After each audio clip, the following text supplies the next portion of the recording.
It has come to my attention that my room is a hot mess and nothing I can do at this moment can fix that or fix the big shadow that's on my face, but we shall persevere. If you watched what I am assuming was my last video, that was part 1 of my 2020 reading wrap up. I took a bit of a hiatus and now I'm back, but I wanted to go over the books that I read in the rest of the year since I've been gone since August, and I didn't even let you guys know what I had read since May in the Medievalathon wrap up. So that's what we're doing today. Actually, the first book that I read in August is one that was a book that I later purchased for a copy to have for myself, and that is Trial by Fire by Josephine Angelini. This is about Lily Proctor, who lives in Salem, Massachusetts. She has some severe allergies, man. Like, a little bit of alcohol at a party gives her major fever and makes her have seizures on the floor.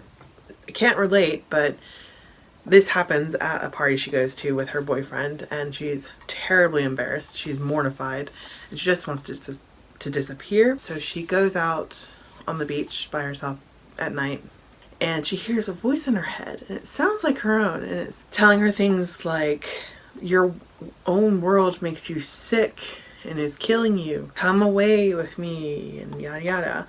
Lily thinks this is all in her head, a hallucination, or just imaginings, and she agrees. Little does she know that that is actually not her voice speaking to herself, but another voice talking to her, asking her to come to their world. And that's where the story continues. Lily gets transported into a parallel world from ours, where during the Salem witch trials, witches were put to the stake instead of being hung or drowned, except in this book, the witches didn't burn. In this witch world, there are witches who they absorb energy and they need a way of releasing that energy. Otherwise they get feverish, they get hot, which was basically happening to Lily in her world, except her world is ours and didn't know what the heck to do with that, so it just made her sick.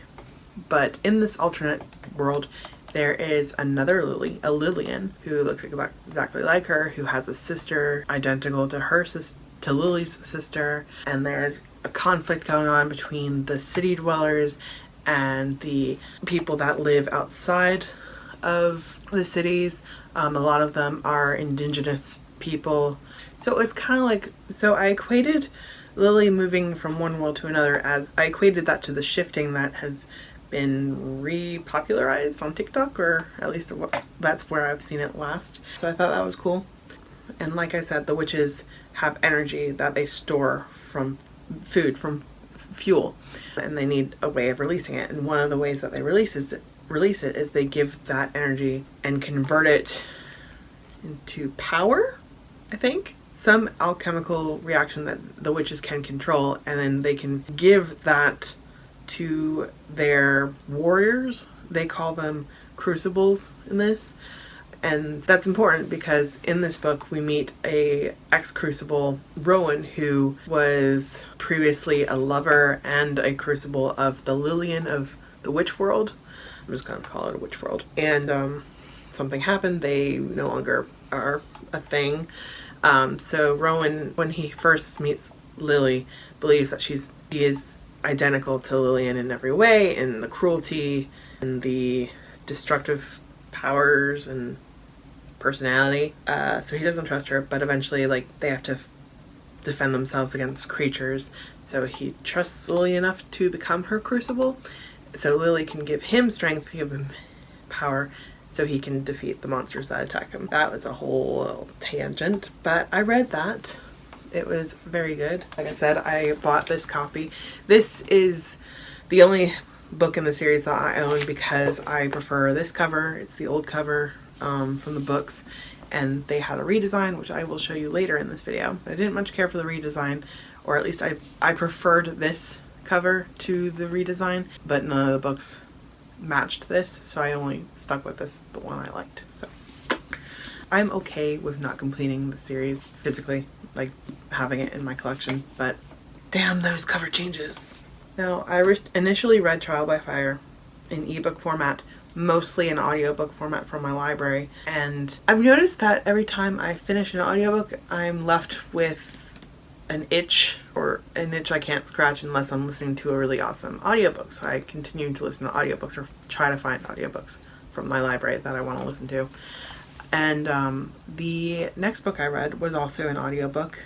I strictly listened to it probably because it was short and I wanted to finish as much books as I could in the month of August.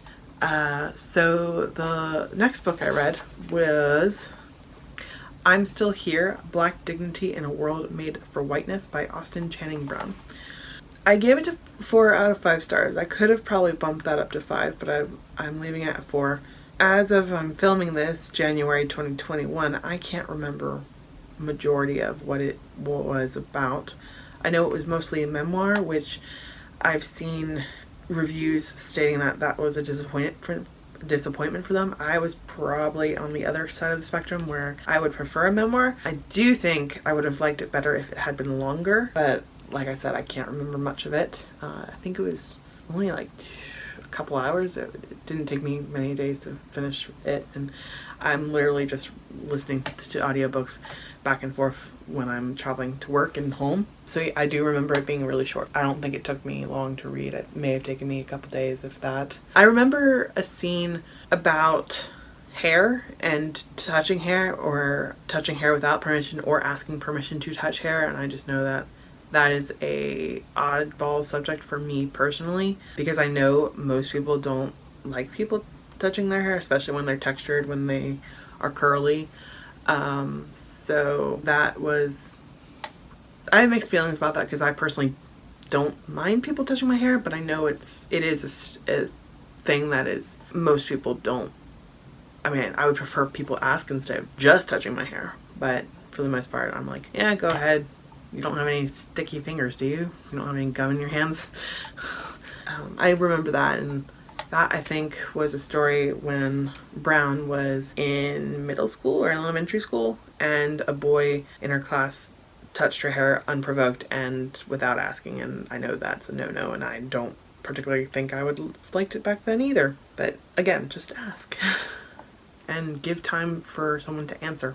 And if they say no, don't touch. I definitely need to listen to that again, because like I said, this is the 3rd time saying it. I don't remember most of what happened, and that is my bad. I should remember. I know I should. So I'm going to listen to it again eventually this year. I'm hoping this year. The 3rd book I read in August was Firewalker, again by Josephine Angelini. This is the 2nd book in the Worldwalker series, the first being Trial by Fire. At the end of the last book, Lily and Rowan, I recently was thinking about Throne of Glass in that series, and there's a Rowan in that series. I personally prefer the Rowan in these books better. It's just my taste. I'm not big on Fae. Lily and Rowan, at the end of Trial by Fire, they had to escape. I don't want to go into too much detail because spoilers. They had to escape a nuclear holocaust, honestly, and a war in the witch world. They had to escape, and Lily and Rowan together traveled back to Lily's world. This was possible because, I forgot to mention this talking about the last book, a witch is most powerful when she is actually on a pyre, being burned at the stake. They're not burned. They absorb that heat, that energy, and transfer it to their crucibles and turn that into power. But Lily and Rowan return to our world. Lily is obviously changed. She has unlocked her abilities. She's more in tune to her body and her sense of self. Didn't mean to say that, but let's run with it. And her friends from her world, they don't consciously realize the change, but they kind of subconscious or unconsciously realize, and so they're drawn to her. There is a detective who had been investigating her disappearance, and that detective is also kind of aware but not aware of things that are going on, and so she starts to keep tabs on Lily, and they have to actually run away from Salem. They run south, and the detective follows them as well. So they're south, they're in, I think, Virginia, and then they have to teleport to Lillian's witch world again. And in the witch world, the doppelganger of Lily, I'm just going to use doppelganger because Vampire Diaries. Lillian, she has in her possession nuclear bombs that she was planning on using against the indigenous peoples who were going to take over the cities and try to destroy the witches.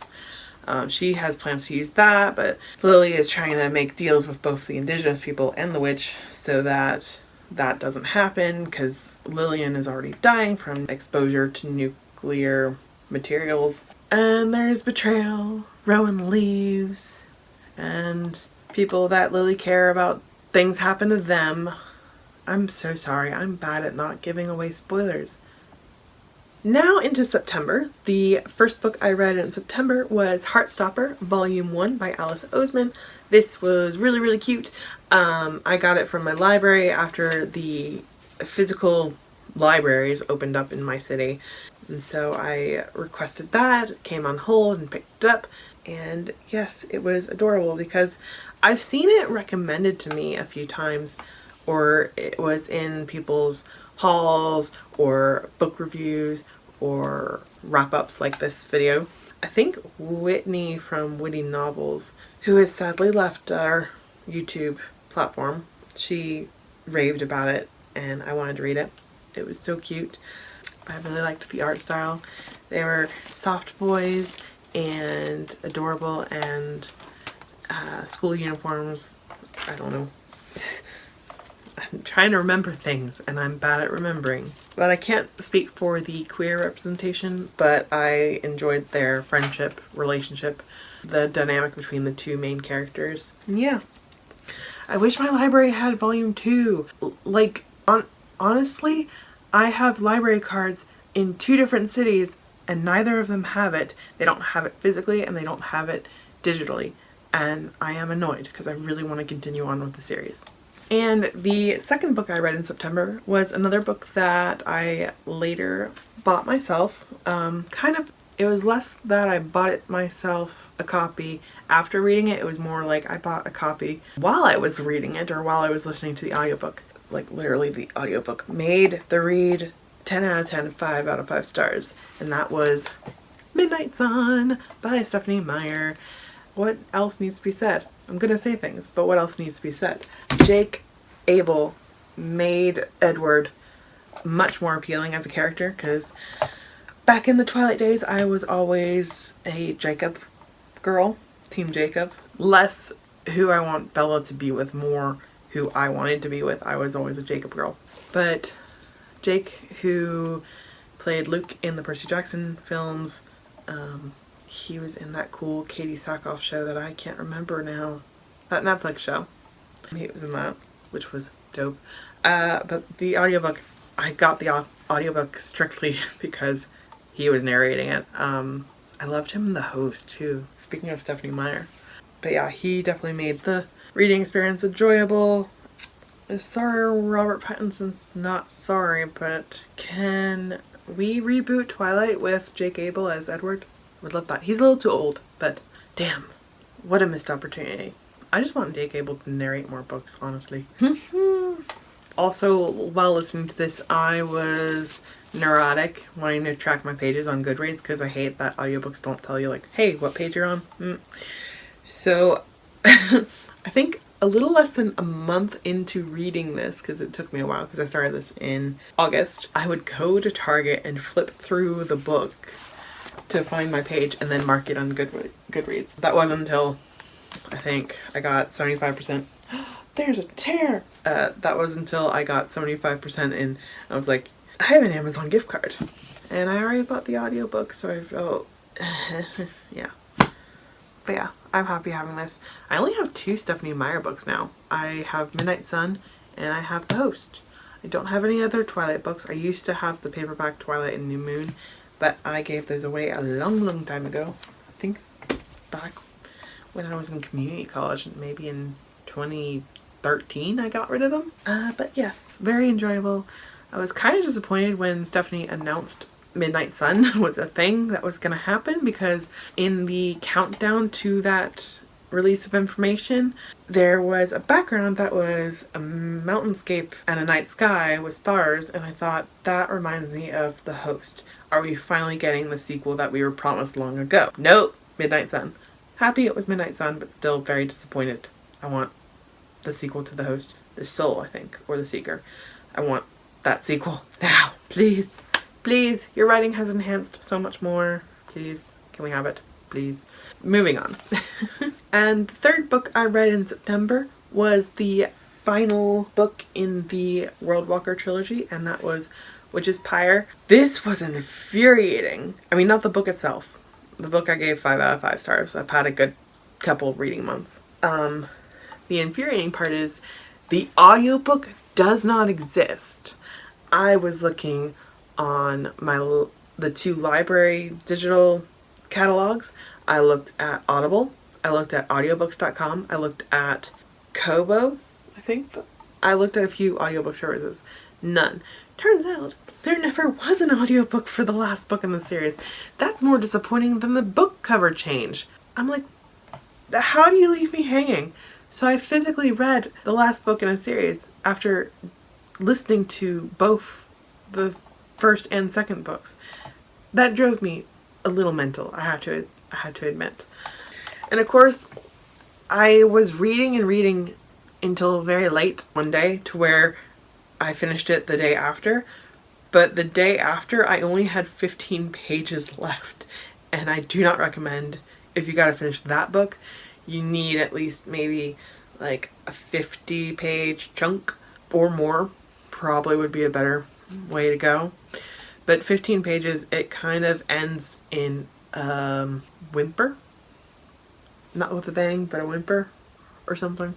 What was that phrase? I don't remember the phrase, but I just know that it was like, oh, the big bad battle already happened. The war ended.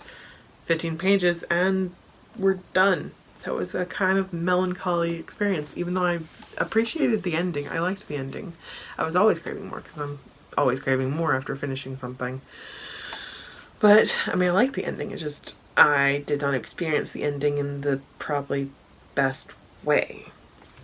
What I did like about this last book was Lily was very fierce and she was badass, because we were in an all-out war. So this time it was a war between witches. I'm not going to say which witch Lily was facing, but yeah.